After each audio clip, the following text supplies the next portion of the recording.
Hello everyone, मैं ममतेश गुप्ता। आज देखेंगे 7th क्लास एनसीईआरटी चैप्टर 6 और चैप्टर का नाम है ईश्वर से अनुराग।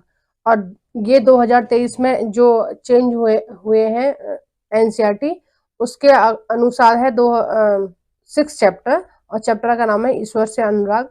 और ये सेम चैप्टर जो 2023 से आपके पास पहले वाली बुक होगी तो उसमें ये चैप्टर नंबर 8 दे रखा है। ठीक है, 2023 से पहले वाली बुक में ये चैप्टर नंबर 8 दे रखा है। ठीक है, ध्यान रखना। और देखिए, मैंने 6 से और 8 तक की एनसीईआरटी पूरी कंप्लीट कराई है। अगर आपने नहीं देखी है तो देखिए, ये जो मैंने साइड में प्लेलिस्ट का एक लगा रखा है, पीपीटी लगा रखी है, तो आप उससे जाकर देख सकते हैं। और आप देख सकते हैं इसमें कि 6 to 8 की मैंने ज्योग्राफी पूरी कंप्लीट करा दी है, उसके क्वेश्चन आंसर भी करा दिए हैं। और 6 to 8 की अभी हाल फिलहाल हिस्ट्री चल रही है, तो इसके क्वेश्चन आंसर भी करा रही हूँ और इसकी मैं थ्योरी भी करा रही हूँ। सीटेट की भी पूरी प्लेलिस्ट नीचे लगी हुई है, अगर आपने नहीं देखी है तो प्लीज मेरे चैनल पर विजिट करके देखना। और इस वीडियो के बाद में मैं आपको एक पीडीएफ प्रोवाइड कराऊंगी जो इस चैप्टर से रिलेटेड है। वो इस चैप्टर को मोटी मोटा आपको काफी सारी चीजें इसमें उस पीडीएफ में मिल जाएंगी, तो वो पेपर के लिए बहुत हेल्पफुल है। और इस वीडियो के हम लास्ट में उसको देखेंगे। क्वेश्चन नंबर 1, नैना संत किस भगवान के उपासक थे? ए शिव, बी विष्णु, सी बुद्ध, डी दुर्गा।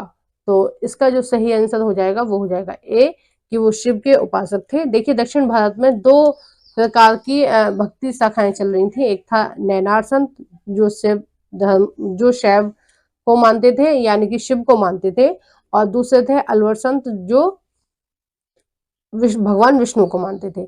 ठीक है, और जो नैनार थे उनकी जो संख्या थी वो थी 63। ठीक है, नैनार संतों की संख्या कितनी थी? 63। आइए नेक्स्ट देखते हैं क्वेश्चन नंबर 2, अलवर संतों की संख्या कितनी थी? ए 10, बी 63, देखो ये 12 है। ठीक है, ये कितनी है? 12। सी 12, डी 62। तो इसका जो सही आंसर हो जाएगा वो हो जाएगा 12। और अलवर संत कौन से थे? अलवर संत भगवान विष्णु को मानते थे। ठीक है, भगवान विष्णु को एक शक्ति के रूप में मानते थे या परमात्मा के रूप में मानते थे। ठीक है, आइए नेक्स्ट देखते हैं क्वेश्चन नंबर 3, अलवर संतों के गीतों का संकलन किस में है? यानी कि जो अलवर संत थे उन्होंने अपने गीतों का संकलन किस पुस्तक में किया है? ए दिव्य प्रबंधनम, बी है तेवरम, सी है तिरुवाचकम, डी है शिव प्रबंधम। तो इसका जो सही आंसर है वो हो जाएगा दिव्य प्रबंधम। ठीक है, और ये तेवरम और तिरुवाचुकम जो लिखा है ये दोनों है नैनार संतों के। ठीक है, ये दोनों इन दोनों में किनके गीतों का संकलन है? ये नैनार यानी कि शिव के जो भक्त थे उनका। ठीक है, और जो दिव्य प्रबंधनम है उसमें अलवर संतों का है। आइए नेक्स्ट देखते हैं क्वेश्चन नंबर 3, क्वेश्चन नंबर 4, निम्नलिखित में से कौन सा युग्म सही सुमिलित है? अब देखिए, इसको सही सुमिलित ये सही सुमिलित हमें करना है। ठीक है, ए है शंकराचार्य। शंकराचार्य किससे संबंधित है? अद्वैतवाद से। रामानुज है विशिष्ट अद्वैतवाद से। और वीर शैववाद ये किसका है? बसवन्ना का है। ठीक है, और ये जो वीर शैववाद था ये कर्नाटक में चल रहा था। ठीक है, और जो गुरु नानक है वो सिख धर्म से संबंधित है, और ये उत्तर भारत में था। जो सिख धर्म की उत्पत्ति हुई है वो कहाँ से हुई है? उत्तर भारत।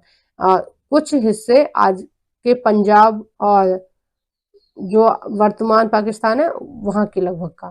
ठीक है, तो इसके ऑप्शन गड़बड़ हो गए हैं टाइप में मेरे से, तो उसके लिए मैं क्षमा चाहती हूँ, आप यहाँ से देख लेना।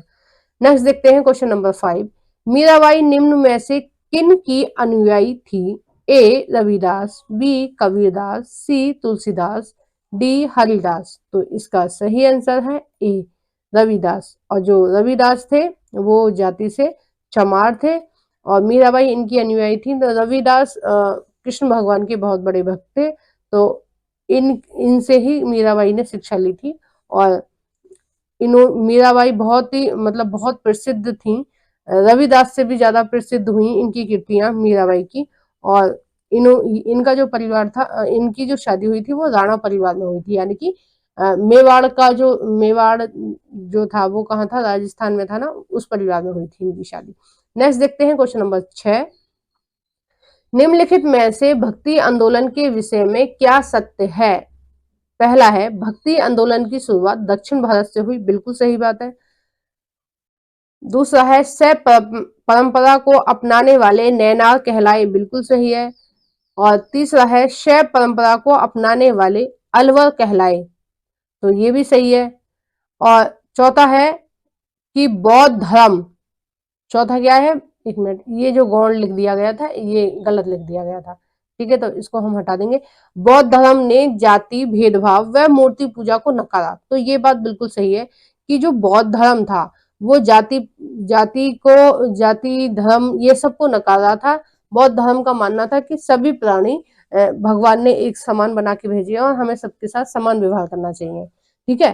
तो उस समय जो बौद्ध धर्म बहुत ज्यादा पॉपुलर हुआ था, उसका मेन कारण यही था कि ये सभी जातियों को साथ लेके चल रहे थे। तो बौद्ध धर्म के जो अनुयायी थे वो ज्यादातर नीची जाति के लोग थे, जो अपने आप को ये समझते थे कि उनका हिंदू धर्म में किसी तरह से भी शोषण हो रहा है या उनको समानता का अधिकार नहीं मिल रहा है। तो बौद्ध धर्म शैव नैनार संतों का, अलवर संतों का विरोध करते थे, ठीक है, क्योंकि वो मूर्ति पूजा का विरोध करते थे, मूर्ति पूजा को नहीं मानते थे। मूर्ति पूजा का मतलब है कि भगवान का कोई रूप नहीं है, ठीक है। और मूर्ति पूजा को मानने वाले होते हैं कि भगवान का रूप है, जैसे शिव के रूप में मानेंगे, विष्णु के रूप में मानेंगे। लेकिन जो मूर्ति पूजा का विरोध कर रहे हैं या नकार रहे हैं, उनका मतलब है कि भगवान एक शक्ति है। तो बौद्ध धर्म में भी भगवान को एक शक्ति माना जाता है, ठीक है। भगवान को किसी के रूप में नहीं माना जाता है, भगवान को किसके रूप में माना जाता है, एक शक्ति के रूप में माना जाता है, ठीक है। तो इसका जो सही आंसर हो जाएगा वो हो जाएगा सी, ए पहला, दूसरा और तीसरा और चौथा, ये सभी सही है। नेक्स्ट देखते हैं क्वेश्चन नंबर 7। महाराष्ट्र के भक्ति आंदोलन में कौन सा कथन सही नहीं है? पहला है, यहाँ विट्ठल स्वामी की भक्ति की जाती थी। देखिए, पहले हम विट्ठल स्वामी के बारे में थोड़ा सा जान लेते हैं कि महाराष्ट्र में विट्ठल स्वामी का मंदिर है। और ये जो विट्ठल स्वामी है, विट्ठल स्वामी का मंदिर है, इस मंदिर में भगवान श्री कृष्ण की मूर्ति है और रुक्मणी जी की मूर्ति है, ठीक है। दोनों की मूर्ति है और दोनों की मूर्ति अलग अलग स्थापित है। और वहां की मतलब स्थानीय कुछ कहानियां हैं, उनको आप देख लेना, उस थोड़ा समय लग जाएगा इसलिए मैं नहीं बता रही हूँ। तो जो विट्ठल स्वामी है वो किसके अवतार माने जाते हैं? वो भगवान कृष्ण के अवतार, मतलब एक तरह से आप ये मान लीजिए, उत्तर भारत में जैसे हम भगवान कृष्ण बोलते हैं उनको, उसी तरह से महाराष्ट्र में उनको ही विट्ठल स्वामी बोलते हैं, वहां की स्थानीय भाषा में बोलते होंगे। अब ऑप्शन बी है कि विट्ठल शिव के रूप में है, तो ये बात बिल्कुल गलत है कि विट्ठल शिव के रूप में नहीं है, और हमें असत्य ही देखना है, मतलब जो सत्य नहीं है वही देखना है। भगवान विट्ठल किसके रूप में है? भगवान विट्ठल है भगवान कृष्ण के रूप में, ठीक है। नेक्स्ट देखते हैं, यहाँ सभी प्रकार के भेदभाव व कर्म कांड का विरोध किया जाता करते थे, तो ये बात बिल्कुल सही है कि ऐसा नहीं था। जैसे मैंने बताया, उत्तर भारत में कुछ क्षेत्रों में कुछ जगह पर भेदभाव चलता था और कुछ विशेष जातियों को मंदिर में प्रवेश की अनुमति नहीं दी। लेकिन जो विट्ठल स्वामी के जो भक्त थे वो सभी जातियों के थे, वो नीची जातियों के भी थे, वो ऊंची जातियों के भी थे, और यहाँ पर सभी लोग मिलजुल कर भक्ति करते थे और सबको ही मंदिर में प्रवेश करने की अनुमति थी, ठीक है। नेक्स्ट देखते हैं डी, भगवान विट्ठल की आराधना पिंडरपुर से शुरू हुई। तो जो जहां पर भगवान विष्णु का मंदिर है, मतलब भगवान विट्ठल का मंदिर है, वो उस जगह का नाम है पंढरपुर, ठीक है। पंढरपुर से ही इनकी शुरुआत हुई थी। नेक्स्ट देखते हैं क्वेश्चन नंबर 8। साखूबाई चोखा मेठा ज्ञानेश्वर संतों का संबंध निम्नलिखित में से किस क्षेत्र से है? ए असम, बी उड़ीसा, सी महाराष्ट्र, डी राजस्थान। तो इसका सही आंसर हो जाएगा सी, महाराष्ट्र। नेक्स्ट देखते हैं क्वेश्चन नंबर 9। योगासन, प्राणायाम और चिंतन मनन जैसी क्रियाओं पर किन संतों ने जोर दिया? पहला है, ए है नाथपंथी सिद्धों ने, बी है नैना ने, सी है वीर शैवों ने, और डी है अलवर संतों ने। तो इसका सही आंसर हो जाएगा ए, नाथपंथी और सिद्ध।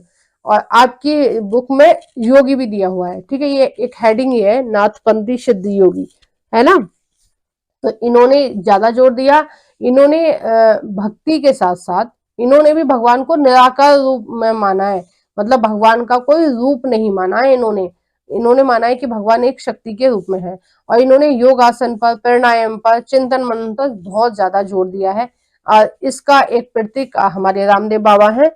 और वो रामदेव बाबा भी क्या कर रहे हैं, ये योगासन का और प्राणायाम का प्रचार कर रहे हैं, ठीक है। एक तरह से वो क्या कर रहे हैं, जो उनका धर्म है, संत धर्म है, उसका पालन कर रहे हैं और सभी को इसका लाभ दे रहे हैं। तो ये बहुत अच्छी बात है और बहुत ही मतलब बहुत अच्छा काम कर रही हैं वो, ये क्यों कि सबको जागृत कर रहे हैं और सबको बता रहे हैं कि योगासन और प्राणायाम हमें करना चाहिए, इससे हम क्या रहेंगे, स्वस्थ रहेंगे। क्वेश्चन नंबर 10, सिख धर्म के जनक गुरु नानक का जन्म कहाँ हुआ था? ए अमृतसर, बी ननकाना या तलवंडी। और कहीं कहीं ननकाना दिया होता है, कहीं कहीं तलवंडी भी दिया होता है, ठीक है, तो मैंने दोनों दे रखे हैं। सी नांदेड़, डी दिल्ली। तो इसका जो सही आंसर है वो है ननकाना। और ये आज वर्तमान में जो तलवंडी है वो पाकिस्तान में है, ठीक है। पहले जब गुरु नानक का समय था तब उसका नाम ननकाना था। तो अभी ये जो तलवंडी, अब तलवंडी के नाम से जान जाता है, और जो तलवंडी है वो वर्तमान पाकिस्तान में है। नेक्स्ट देखते हैं और इस वीडियो का लास्ट क्वेश्चन देखते हैं, और उसके बाद हम आपकी पीडीएफ देखेंगे जो हमने शुरू में आपको बताया था, ठीक है, ये पीडीएफ है। तो पहले क्वेश्चन देख लेते हैं, फिर पीडीएफ देखेंगे। क्वेश्चन नंबर 11, सिख धर्म के संस्थापक गुरु नानक द्वारा स्थापित धर्मसाल क्या था? यानी कि जो धर्मसाल है वो क्या था? अब देखिए, धर्मसाल का नाम सुनकर ऐसे नहीं लगा कि जैसे यूपी में ऐसे बोलते हैं ना, मैं यूपी की रहने वाली हूँ तो मुझे पता है, तो यूपी में ऐसे बोलते हैं कि शादी धर्मशाला में, उस धर्मशाला में है, या इधर वाली धर्मशाला में, मतलब जहां पर शादी समारोह होता है उस स्थान को धर्मशाला बोलते हैं, ठीक है। तो लगभग लगभग यहीं से मुझे लगता है ये शब्द धर्मशाला वाला लिया गया होगा, धर्मसाल से ही, ठीक है। अब देखते हैं इस शब्द का क्या मतलब होता है सिख धर्म में। ए है यात्रियों के लिए आराम गृह, बी है साझा रसोई, देखो साझा रसोई को तो लंगर बोलते हैं, ये तो आपको पता है। और सी है वह स्थान जहां विवाह का आयोजन किया जाता था। और डी है ईश्वर की उपासना एवं धार्मिक कार्यों का स्थान। तो ये डी वाला बिल्कुल सही है कि जो धर्मशाल था उससे शादी विवाह का कोई मतलब नहीं था, उससे उसका मतलब था जो जहां पर ईश्वर की आराधना की जाती थी, ठीक है, और जहां पर धार्मिक कार्य किए जाते उसको धर्मसाल बोलते थे। और आज हम उसको क्या बोलते हैं, आज हम उसको गुरुद्वारा बोलते हैं।